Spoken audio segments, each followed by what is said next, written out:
What if I told you the key to solving Jamaica's crime crisis might be found in one of the most controversial and extreme crackdowns in recent history? But can we really reverse engineer success from a playbook that walks a tightrope between security and human rights? Hey, patriotic internet friends and family, welcome back to the channel. In today's video, we're diving into a topic that's as hot as a Jamaican summer crime. Yes, we are talking about Jamaica's high crime rate crisis. And no, I'm not talking about the mystery of why every corner shop sells the same patties. I'm talking about the real deal, the kind of crime that keeps you up at night and has our leaders in a tailspin. Jamaica's crime rate is higher than your uncle's blood pressure at Christmas dinner. And it seems like every plan to curb it has fallen flatter than a festival in bad cooking oil.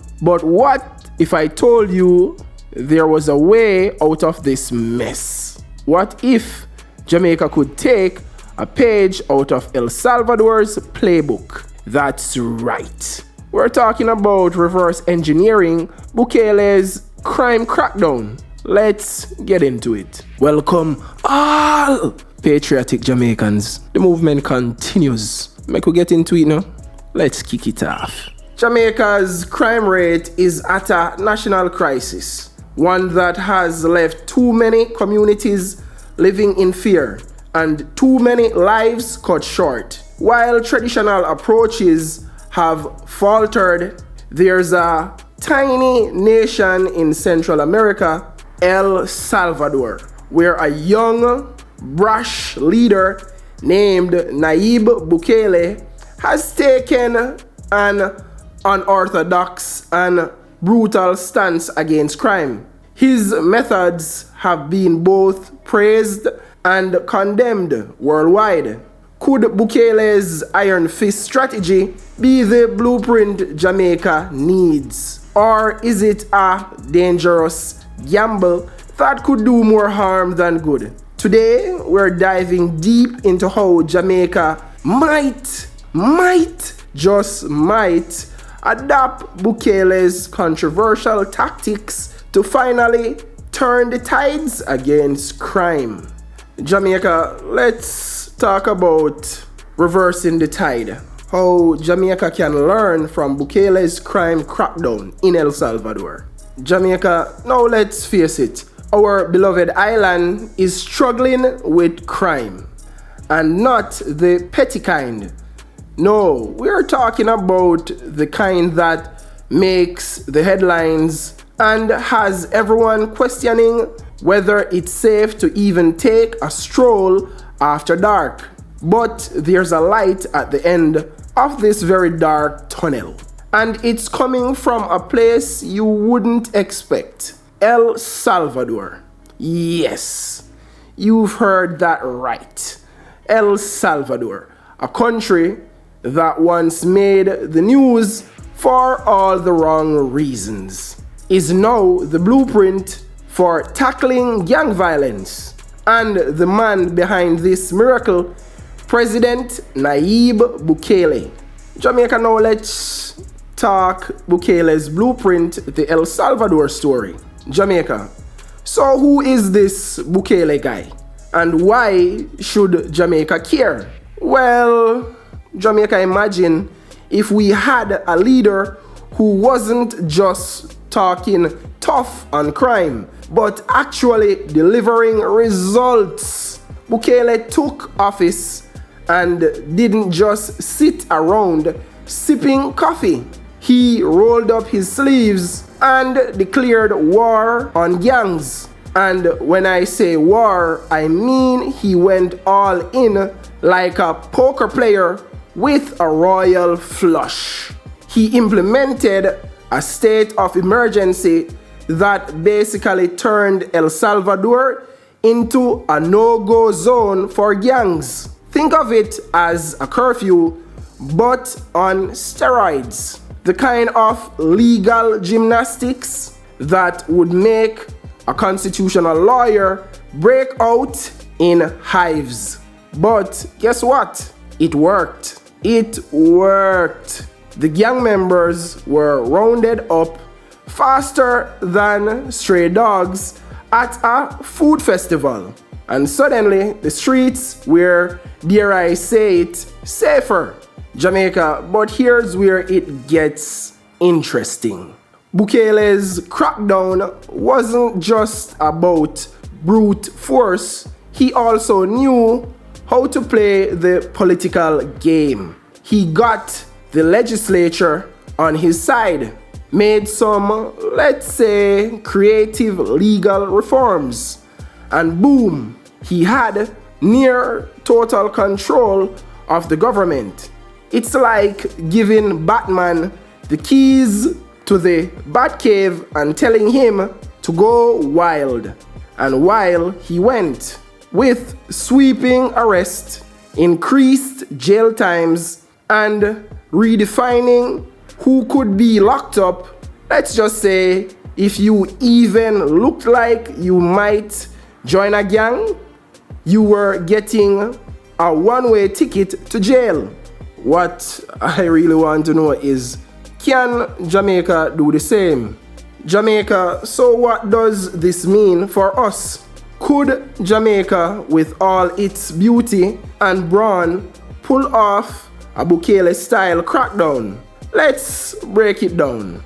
First, we'd need some serious legal reform. I'm talking about laws that are tighter than your granny's dumplings. We need to redefine gang affiliation, streamline the arrest process, and yes, maybe even borrow a page from Bukele's playbook when it comes to emergency powers. Jamaica, next, we need political will. And by political will, I mean the kind of guts it takes to overhaul a system that's been failing for decades. We're talking about getting all the right people on board. Lawmakers, law enforcers, and maybe even a few lawbreakers who've seen the light. Because if we're going to make Jamaica safe again, it's going to take more than just talk. It's going to take action. It's going to take results. Jamaica, but here's the thing. Bukele's approach isn't without its critics. Human rights, yeah, they took a bit of a backseat. And we've got to ask ourselves, how far are we willing to go? How much are we willing to sacrifice for security? It's a tough question, but it's one we need to answer. Here are some potential questions people might have regarding Jamaica's high crime rate and the idea of adopting Bukele's approach, along with thoughtful answers. Question number 1. Can Jamaica really afford to implement a Bukele-style crackdown considering our already strained resources? Answer. Affording a crackdown like Bukele's isn't a valid concern. However, it's not just about financial resources, it's about prioritizing safety and relocating existing resources more effectively. Jamaica might not need to replicate Bukele's strategy dollar for dollar, but could adapt key elements to fit our unique circumstances.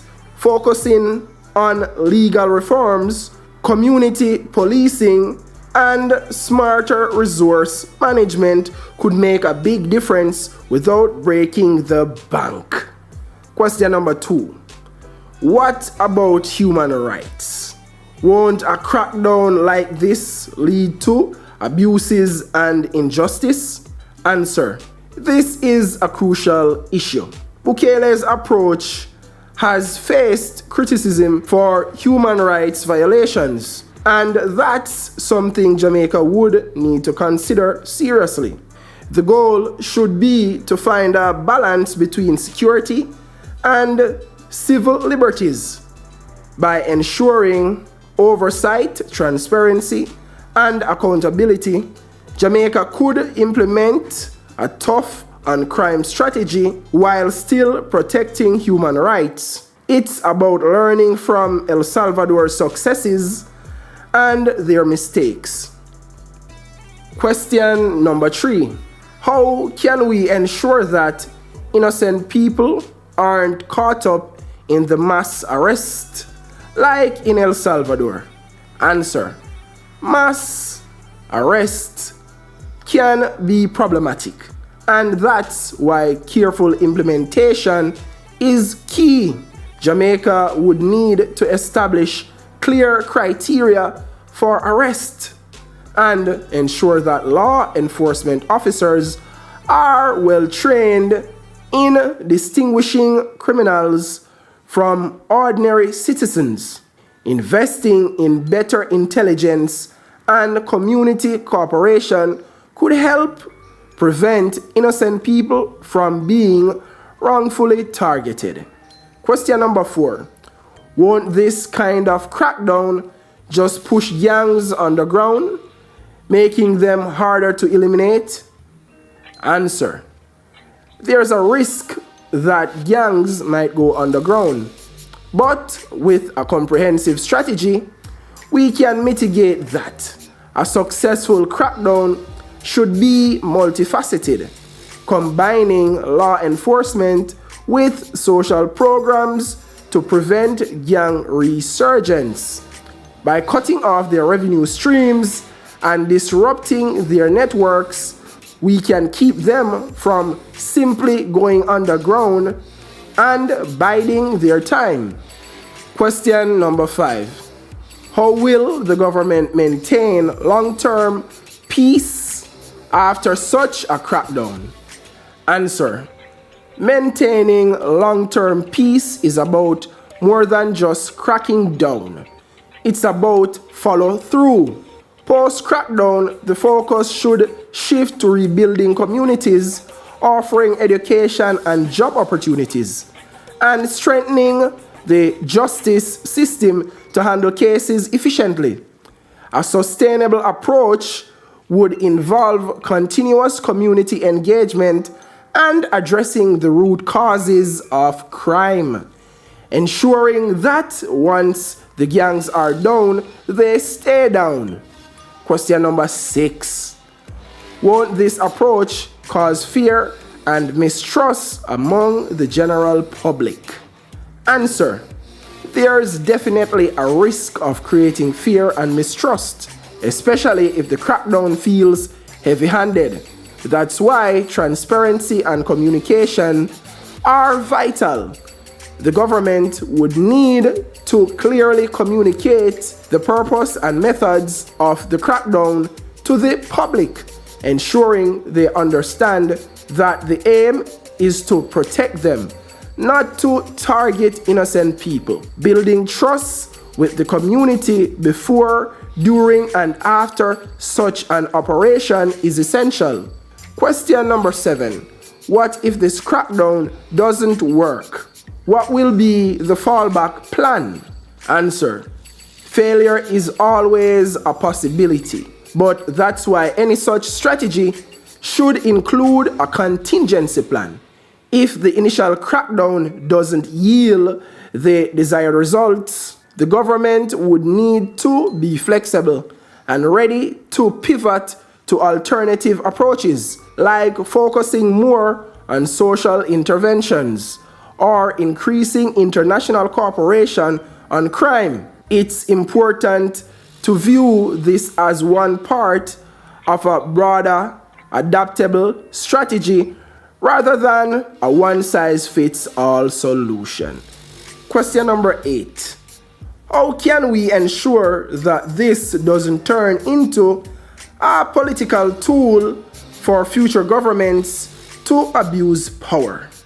Answer: That's a very legitimate concern. Safeguards would need to be built into the system from the start. This could include independent oversight bodies, limits on emergency powers, and strong legal frameworks that prevent any one government from overstepping. Additionally, engaging civil society and ensuring the judiciary remains independent would be key to preventing misuse of such powerful tools.